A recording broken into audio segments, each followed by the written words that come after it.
Eswatini, Swaziland, PM dies of COVID-19, making him the first world leader to pass away from the virus. Here's a summary of the article. The government of Eswatini says Prime Minister Ambrose Dlamini has died, 4 weeks after he tested positive for coronavirus. A government statement said Dlamini, 52, died on Sunday afternoon in hospital in South Africa. No cause of death was mentioned, but Dlamini had recently been receiving treatment for COVID-19 in South Africa. Dlamini had been Prime Minister of Eswatini, formerly known as Swaziland, since October 2018. A few weeks later, on 1 December, the Eswatini government said Dlamini had been moved to a hospital in South Africa, with the aim of fast-tracking his recovery. On Sunday the government said Dlamini died while under medical care in a hospital in South Africa, without giving more details. A former banker, Dlamini was a political novice when he was appointed Prime Minister by King Swati III. The head of government's role is limited in Eswatini, where the king names all ministers and controls parliament.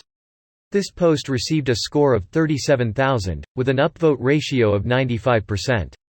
Here are the top comments in response to this article. That's not true. Burundi president also died of COVID. I don't think there's any official account that he died of COVID. He did, that's obvious, but officially I think it was a heart attack.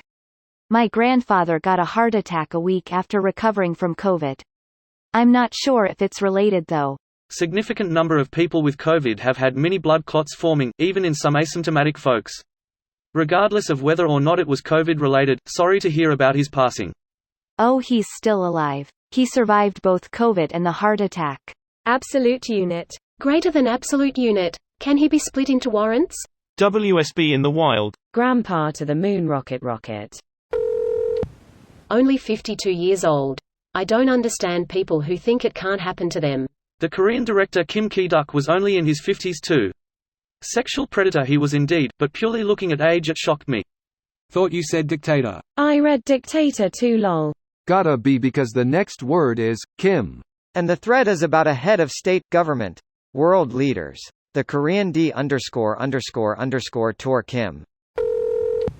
As a kid I used to know every country and its capital and find it on a map. I'm still pretty good, but Eswatini? I had to go look it up. Apparently I'm not keeping myself up to date on recent changes. Sad face.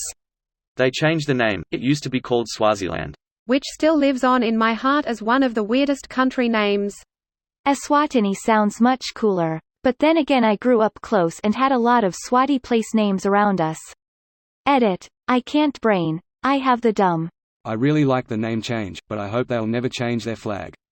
The Noonie shield and staff on traditional clothing-inspired colors is one of the baddest-looking flags out there, right up with Bhutan and Wales, and they have fucking dragons on theirs.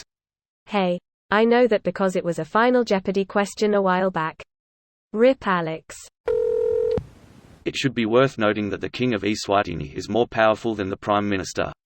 Eswatini is also the only country in Africa to recognize Taiwan and not China, because the king has a personal fascination with the Republic of China. He even keeps a Taiwanese flag on his formal robe. Edit. Switched to the formal name for Taiwan to reduce redundancy and confusion. I actually met one of the princes who was studying abroad in Taiwan. It makes more sense now. Out of curiosity, what language did you speak with him? Chinese. He was there for almost a year at that point. I remember he broke his leg so was wearing a cast and had 3 bodyguards at all times that looked very mean. Lol. He said he studied in the UK before. I assumed his father, King, was trying to get him fluent in the most important languages. This video was automatically created by Reddit to speech. The article and comments in this video were selected from Reddit according to their upvotes, and any paraphrasing was performed by smmry.com, without any human intervention.